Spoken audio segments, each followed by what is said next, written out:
Earlier this month, SBI dropped the Nightfall update. Along with some other changes, there were big changes to the Roads of Avalon, and so I wanted to see how good the new Roads of Avalon are for a solo player. So I went out for 10 hours and did green chests in the roads. And spoiler alert, the rewards were pretty crazy.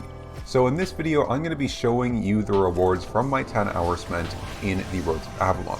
But before I get into it, the next patch was put on the PTS, and it has been revealed that there are some upcoming buffs for this content. SBI is looking to significantly buff these green chests. So keep that in mind as you watch the video, and I'll be talking about it a little bit more in the last section.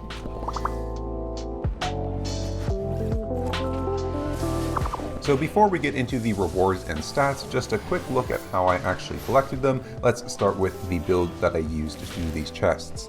So for my weapon, I went with a Blight Staff along with a Face Scale Robe, Guardian Helmet, Mistwalker Shoes, Demon Cape, Beef Stews, and Invisibility Potions. All my items were Tier 7 equivalent, so it was about 1300 to 1350 IP per item at the start. Now, just to note, this is definitely not the build I would recommend for doing this. These were mainly just things that I wanted to spec up. That being said, the build was still quite good, as while the Blight isn't the best Nature Staff to use, Nature Staffs in general are very, very good for this content. If you want a recommended build, what I think would be basically the best build, I would go with the one-handed Nature Staff, Torch for your offhand, Cultist Robe for your chest, Guardian Helm for your helmet, and then any boots. You don't really use your boots too much, so I would just go for boots that you want to use to help you escape or to help you clear things faster, like leather shoes with a Refreshing Sprint, and then a Demon Cape, Beef Stews, and Poison Potions. In terms of how I actually went and played in the 10 hours, basically I just only did the green chest. That was my main focus. I would just go from road to road looking for green chests and clearing any of them, no matter what tier or rarity they were. Along the way, I would also kill any of the upgraded mobs that I found along the path. Now, an important note, along with this, I entered the roads from the black zone, either in a tier 6 or tier 7 zone. This is important because the quality, like the tier of a road, is correlated to the quality, like the tier of the zones that they are connected to. So if you enter from deep black zone, like tier 7, 8 zones, you're much more likely to get a high quality road, whereas if you enter from a tier 4 blue zone, it's likely going to be a very low tier road. So I entered from tier 6 or 7 black zones to give me a decent chance of getting a decent quality road.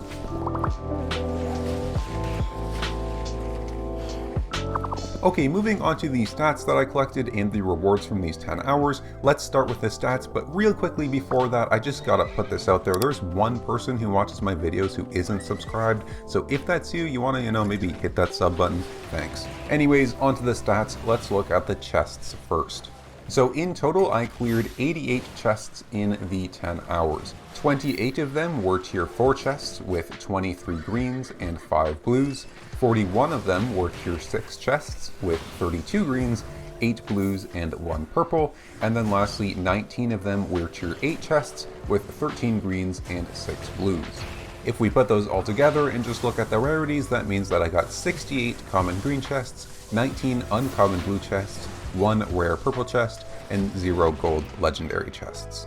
In terms of other stats that I gathered, there are some other objectives in the roads that solo players can do, namely spiders, small chests, and medium chests. I got 1 small chest, I saw 1 medium chest but could not get it, and then I actually saw a total of 0 spiders, so there really wasn't that many other objectives and I only got 1 small chest. In terms of my activity with other players, I saw a lot of other people, but I didn't fight them all that much. In total, I ended up with 1 kill and 0 deaths. In terms of these extra objectives, 1 small chest and 1 kill, the loot from these were not very significant, so you don't really have to read it too heavily into these.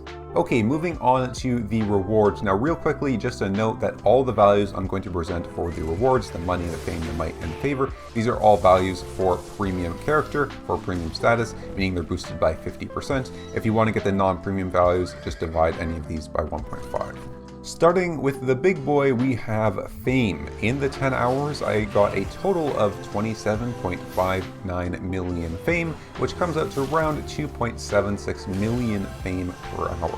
I'll talk a bit more about how good this is in the next section, but just as a reference, my general benchmark as a really good fame farm for a solo player is about 2 million fame per hour. Looking at the total amount of loot or money that I earned, in the 10 hours it was 9.66 million, which puts us at about 966k an hour, just shy of the 1 million silver an hour mark. Just an interesting note on the loot here too, I have done a lot of loot from 10 hours videos, and usually the loot fills about 2 to 4 bank tabs. The loot from this filled less than 1 bank tab, so you really do not get that much volume of loot. Next on the stats we have might and favor. For might I got a total of 58.5k might, which is around 5.9k might per hour, and for favor it was a total of 23.7k favor, or about 2.4k favor per hour. Now, favor can be made into fame or silver depending on what you spend it on, so just as a general estimate, if we were to buy items with the 23.7k favor that we earn, we'd be getting about 1.6 million silver in return, and if we were to spend it on the fame tomes instead, we'd be getting about 2.37 million fame.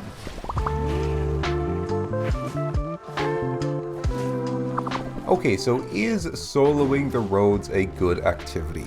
Well, let's ignore everything and only look at the rewards. Let's just say just the fame and the silver per hour. That's around 2.8 million fame per hour and around 1 million silver per hour. These are some very, very good rewards. As a solo player, this is objectively one of the best activities for you to be doing. The fame, 2.8 million fame per hour as a solo player, is just about the highest I've ever seen, and 1 mil silver per hour, while not amazing, not highlight worthy, is definitely acceptable. You'll definitely make money and pay for any deaths you might have. Now take that and add in the stats that I collected for the chest rarities.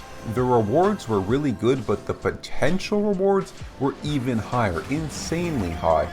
In the 10 hours, I didn't get a whole lot out of it. I got 0 legendary chests, I got 1 rare chest, and 77% of the chests I did were green chests. The rewards for these solo roads chests are so insanely high that there's so many people doing them. But because so many people are doing them, you basically get the bare minimum rewards because the chests are basically always only green and they're often down. And so because all these people are doing them, basically everyone's getting the bare minimum rewards for that type of content. And that bare minimum is 2.8 mil fame per hour and 1 mil silver per hour. Very, very good rewards for a solo player. These solo chest rewards are very good even at their lowest, which makes it absolutely crazy that SBI is planning to buff them significantly.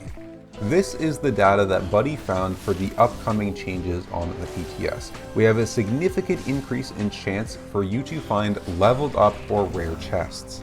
Basically, you're gonna be finding a lot more blues, purples, and golds, and a lot less greens. Now, let me just pause real quick for one moment because I have to talk about Buddy. Butterscotch is who I would probably consider the #1 Albion YouTube content creator right now. His content is always super well researched, well presented, he is a very skilled player, and he just in general produces super high quality content. So I would 100% recommend everybody to go sub to him right now. I'll link his channel plus a recent video he did on the rewards and the rewards in the roads in the description. Definitely check that one out. But back to this chest rarity issue and the increased SBI is planning for it, it's super important because Avalonian chests work differently than most other chests in the game. The rarity of these chests is more important than basically any other type of content. Getting a legendary Avalonian chest is way better than getting a legendary chest in a solo dungeon. Now there are a couple reasons for this, but the main one is that the mobs level up with the chests, making the fame rewards significantly higher as well as the loot when you get a rarer chest. For example, a tier 8 blue boss, when you kill it, gives around 450,000 fame. A tier 6 purple boss gives you about 1.1 million fame, more than twice, and it's lower tier. Not to mention all the other mobs are leveled up as well. Seriously, the rarity of these Avalonian chests is extremely impactful in the rewards that you're going to find. Now, quickly to note, this patch is likely coming out on the 30th, and this data is from the PTS that Buddy found, so it could be changed before it goes live. But what it does tell us for sure is that SBI is not looking to nerf this activity. If anything, they're looking to buff it.